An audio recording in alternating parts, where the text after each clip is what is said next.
On Saturday last, I was in Arizona to moderate two debates among the GOP candidates for governor and among the 4 of the 5 GOP candidates for Senate. I'm now beginning my individual interviews with each of those 9 people, beginning with retired Air Force General Mick McGuire. Elect Mick, I believe, is his website. Good morning, General. Good to have you on the Hugh Hewitt Show.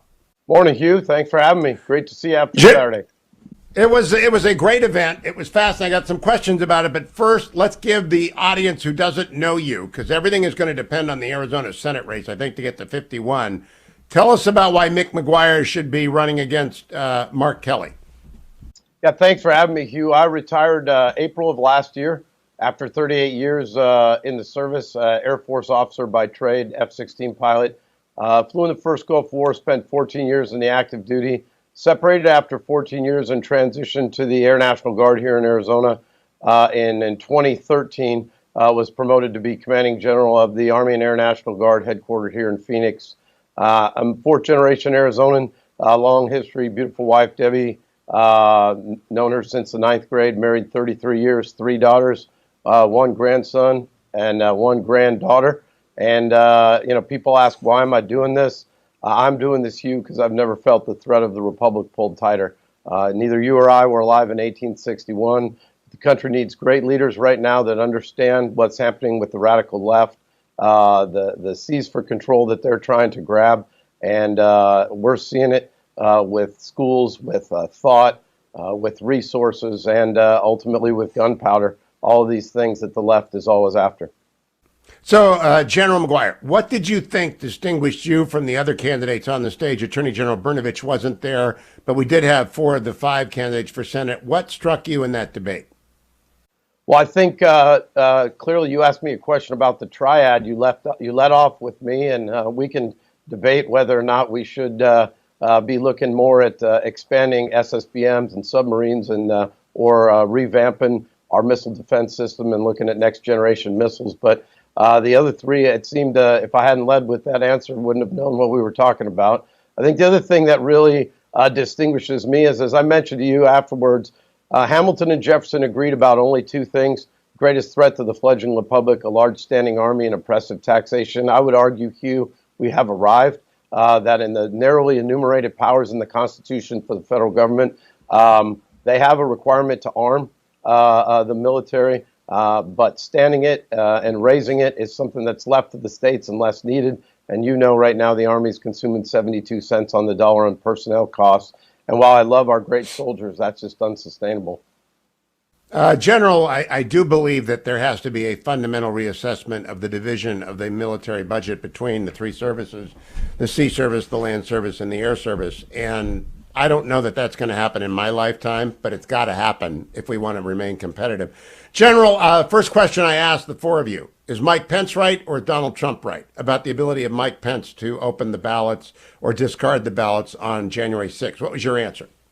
My response was, you asked about the Electoral College, and I said, look, the Electoral College has voted. There is no constitutional remedy for the Electoral College. I've taken some heat in Arizona for a speech I gave literally 12 hours before I ended my nearly 38 years in service, when I said the country cannot have 4 more years of people saying, not my president.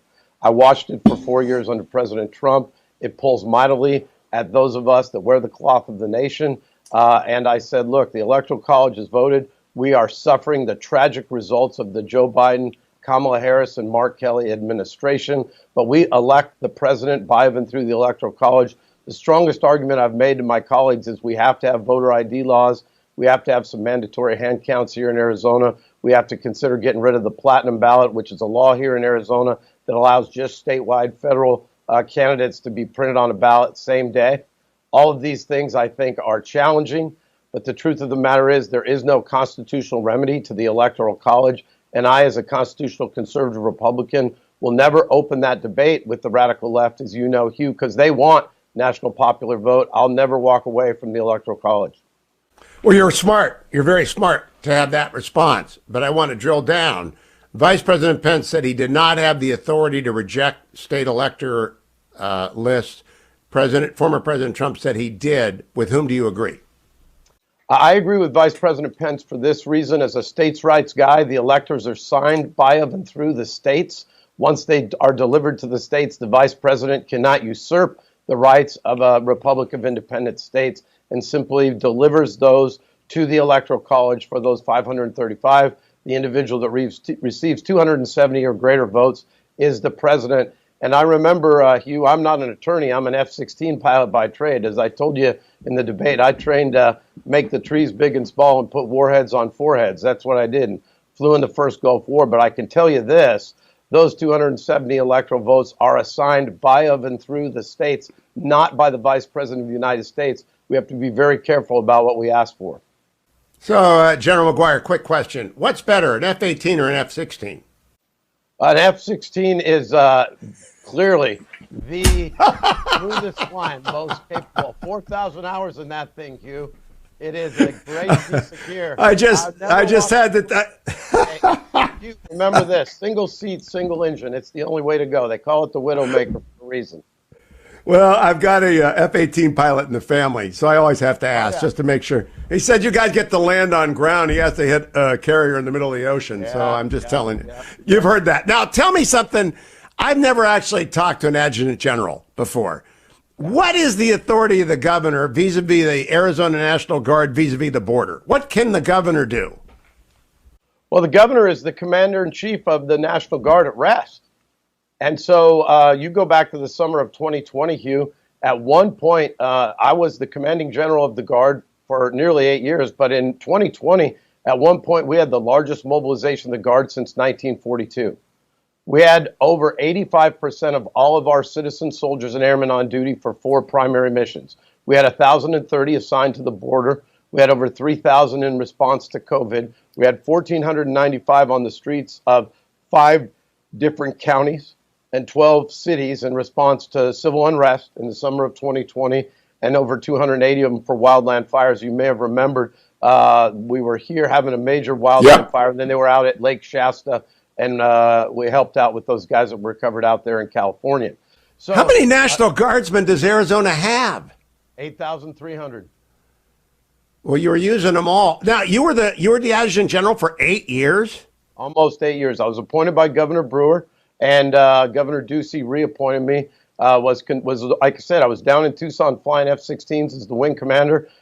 We had some issues up here with misconduct. I relocated from down in Tucson. My family's been 4 generations in Arizona. After I left the active Air Force, came back home here to Arizona and figured I'd just retire there. But came up, had the opportunity to serve here, and saw things I never thought I'd see. You know, the one thing, Hugh, that I mentioned to you is, you know, the oldest position in our government, 1634, Massachusetts Bay Colony Territorial Governor. Second oldest position in our government, Adjutant General. Every state has one, 1636. Predates the Constitution and all of the things that we talk about as constitutionalists by a long, long way.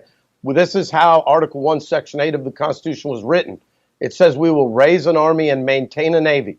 We use different verbs for a reason. It's something that we have to get after. And we talk about peace through strength.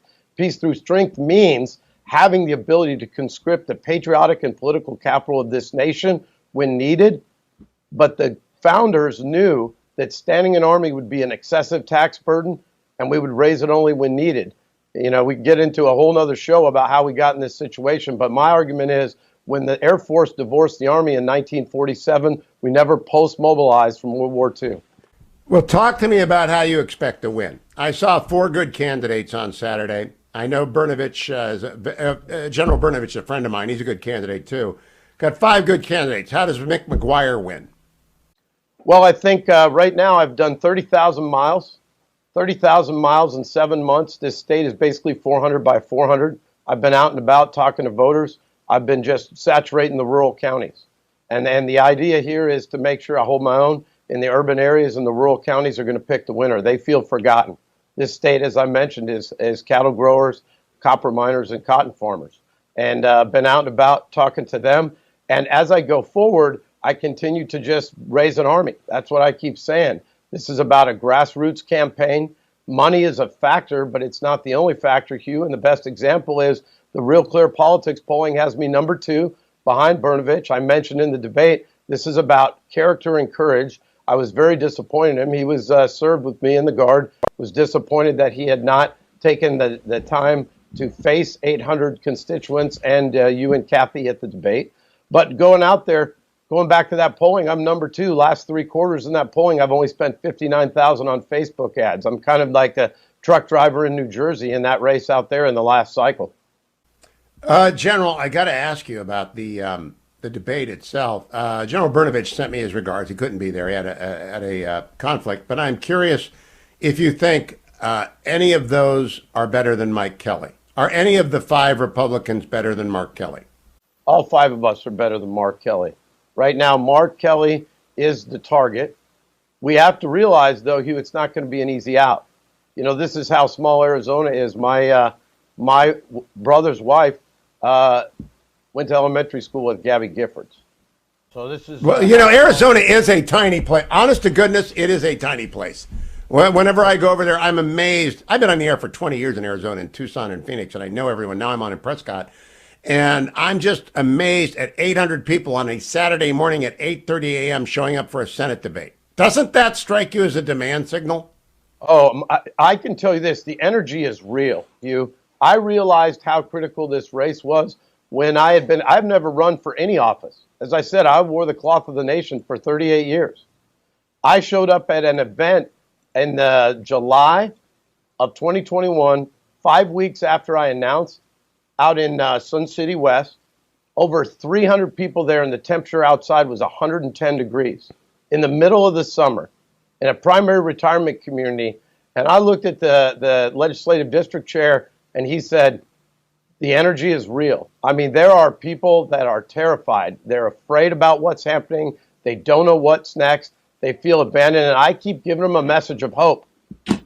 An army without... Well, you know, General, keep that up, because when the inflation number comes out today, it's going to be another hit to the average American, and the energy is going to stay high. You bet. 7.5? Oh, General, you get a quick exit. Inflation, 7.5% in January. Oh, terrible. And that's the independent voter. I go to get my hair cut. The beautiful woman that's been cutting my hair looked at me and said, General, you're running for Senate. Am I going to be able to afford gas and commodities in a year? And I said, the way that Biden has shut off our oil independence and ability to export, I'm not certain. They are running hard against the people. This inflation thing, the effect on jobs, there is going to be a red wave. The message of hope I give them is an army without hope is not a defeated army. As I mentioned the other day, Hugh, here in Arizona, we're going to raise an army of voters that say, I pick Mick. I pick Mick. I hope you will keep coming back, General. We'll go through all 5 and we'll do it again. Talk to you next time on the next round. Mick, Elect Mick is his website. Thank you, General.